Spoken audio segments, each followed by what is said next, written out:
Is a movie, right? Yeah. Hello. Welcome to another mini review for Final Judgment. You know me, Christopher C. Miller, and here is my first co-host. Introduce yourself. Hey everybody, my name is Brock and Brock Otterbacher, and I'm a friend of Chris's, and we're going to talk about a movie. What are we talking about today? Well, we're talking about the movie Jacko from 1995, produced by Fred Olen Ray. This movie has cameo appearances by Brink Stevens, Cameron Mitchell, and ironically, a couple years after he died, John Carradine. The story basically follows the Kelly family, who 100 years ago stopped an evil warlock from causing havoc in a small town. But before he died, he created this pumpkin-headed monster, which the town people known as Mr. Jack. And now some grave robbers resurrects the creature who was stopped 100 years ago, and he goes on a bloody killing spree to get revenge on the Kelly family.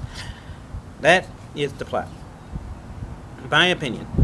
This is a fun movie. I mean, it's a fun B movie. I mean, it's not perfect. It's far from perfect. Some of the acting isn't great, and some of the gross gore effects isn't realistic.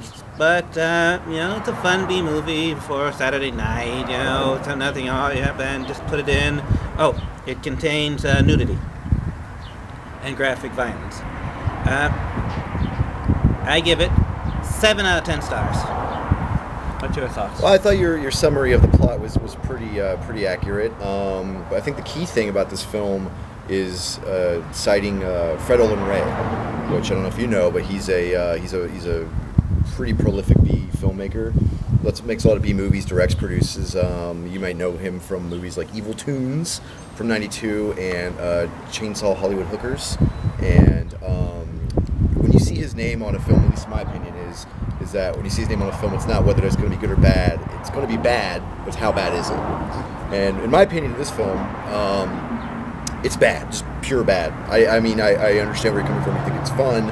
I personally didn't have a fun time watching it. I found it kind of boring, and that's, for me anyway, the biggest sin of a film is to be boring. It's just that, there's no comprehension of how scenes should be structured or laid out or edited together. Mr. Jack is in the forest in one scene, then he's in the garage in another scene in the neighborhood, and he's back out here and there. But I will give it a little bit of credit. They definitely, I don't know if you know the history of this film. Do you know the history of this film? No, I've been dying to know about it. Okay, so they basically, Fred Olen Ray had B-roll of John Carradine, who father of David and what's the other one? There's another Carradine for Revenge of the Nerds. But anyway, so David Carradine, I get my names wrong. John Carradine is the father of David and the other Carradine. I can't recall right now. But no, Keith Carradine. No, because there's 3 Carradines then. Yeah. So Fred Olen Ray had B footage of him in a hooded robe, just sitting by a campfire. It's just a single tight shot, which you actually see in the film. They use the same shot over and over again of him. And then he also had some B-roll of Cameron Mitchell as Dr. Cadaver. Those were filmed way before the film was even conceived of.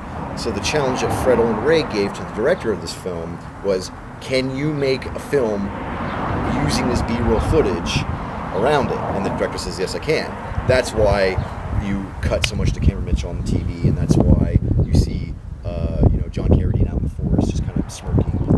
If you notice, you look at the wide shots of him with the family in the forest behind. Yeah. And if you look closely at the actor that's in the hood, it's not John Carradine, it's some young guy, because they didn't have footage of him other than that. Yeah.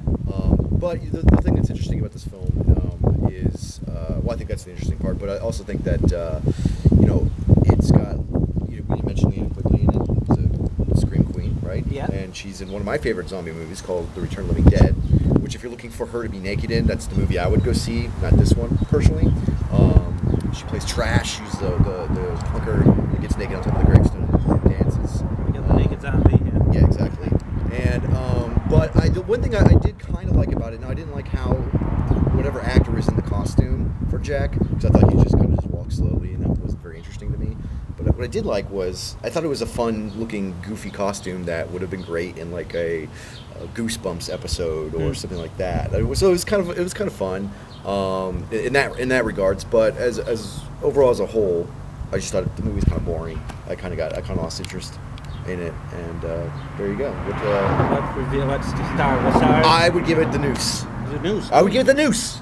Well, because even for the interesting bits about it, it's still, like I said, and I will say this: the biggest sin a movie could commit is not being terrible, but it's being boring. And when a film's boring, you can't even have like ironic fun with it. So, all right. Well, here's down for the wrap up.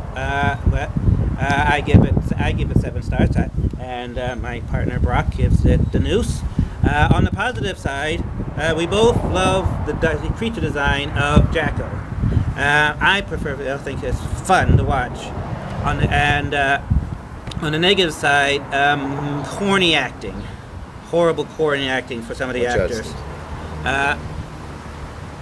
Well, interesting to know is that the kid is played by the director's son. Yeah, so nepotism.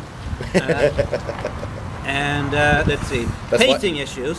Yeah. Pacing issues. Horrible pacing issues, which means it's slow. That's what I mean by pacing issues. It's. I think I understand that. And finally,